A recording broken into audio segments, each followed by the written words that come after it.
Welcome to the federal Andhra Pradesh.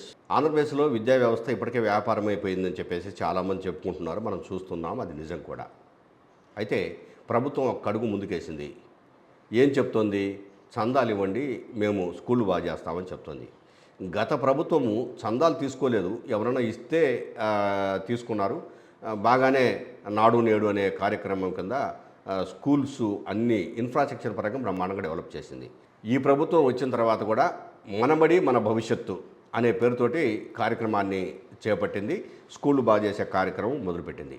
కానీ గతంలో ఏ విధంగా అయితే స్కూల్స్ నాడు నేడు కింద తయారయ్యి ఇన్ఫ్రాస్ట్రక్చర్ వచ్చేసేసి మంచి కుర్చీలు, బెంచీలు, అట్లాగనే శానిటేషన్ వర్క్, ఆ వర్క్ కింద ఒక మనిషిని పెట్టేసేసి పర్ఫెక్ట్గా చేయించడం అన్నంత పర్ఫెక్ట్నెస్ ఈ ప్రభుత్వంలో రాలేదు. ఇప్పుడు ఒక చందాలు వసూలు చేయటానికి ఒక ప్రత్యేకమైనటువంటి సొసైటీని ఏర్పాటు చేద్దాము. ఆ సొసైటీకి చందాలు ఇచ్చేవాళ్ళు ఇవ్వండి. ఇప్పుడు చాలా కంపెనీలు ఉన్నాయి, ఆ కంపెనీల వాళ్ళు కూడా ఇవ్వచ్చు, ఎవరైనా ఇవ్వచ్చు. ఆ చందాలు తీసుకొని స్కూళ్ళు బాగా చేసే కార్యక్రమాన్ని చేపడతామని చెప్పేసి చెప్పడము ఈ ఎంతవరకు సమంజసం అనేది చాలామంది ప్రశ్నిస్తున్నమాట. ఇప్పుడు ఎక్కువ మొత్తం చందా ఇచ్చిన వాడు మొహమాటం పెట్టేసేసి రేపు పొద్దున ఆ కాలేజీలో మా వాడికి సీటు కావాలంటే చెప్తే ఏమంటారు? నేను ఇన్ని కోట్లు ఇచ్చాను కదా స్కూల్ బాగా చేశానంటే ఏమంటారు? ఇచ్చేవాళ్ళు ఎలాగా ఇస్తారు. కానీ ఒక సొసైటీని ఏర్పాటు చేసి ఆ సొసైటీకి చందాలు తీసుకొని దాని ద్వారా పెట్టేసేసి ఇది బాగా చేస్తున్నామని అంటే ఇప్పటిదాకా ప్రజలు కట్టినటువంటి పన్నులు ఏమైపోయినాయి?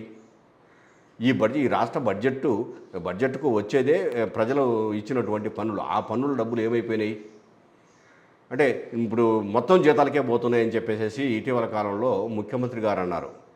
మొత్తం జీతాలకు ఎట్లా పోతాయి? ఈ రాష్ట్రంలో ఉన్నటువంటి వాళ్లకు జీతాలు ఇవ్వాలి అని చెప్పేసి 1,00,000 కోట్లు పోతున్నాయి. ఈ బడ్జెట్ అంతా 3,00,000 కోట్లు పైన వేశారు కదా.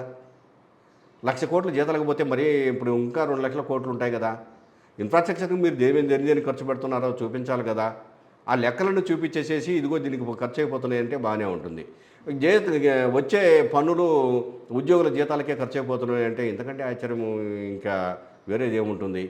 పైగా ఇప్పుడు స్కూళ్ళల్లో మా చందాలు ఇవ్వండి స్కూళ్ళు బాగా చేస్తామంటే అది లేకపోతే ఇంకా ఆ స్కూళ్ళు అట్నే పోవాలా?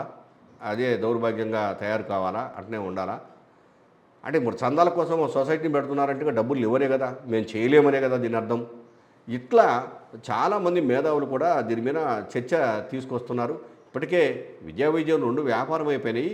వ్యాపారంలో కూడా ఇంకా మేము సొసైటీ పెడుతున్నాము, చందాలు ఇవ్వండి స్కూళ్ళు బాగా చేస్తామని చెప్పేసి అనటం అనేది దారుణము అని చాలామంది మేధావులు అభిప్రాయపడుతున్నారు.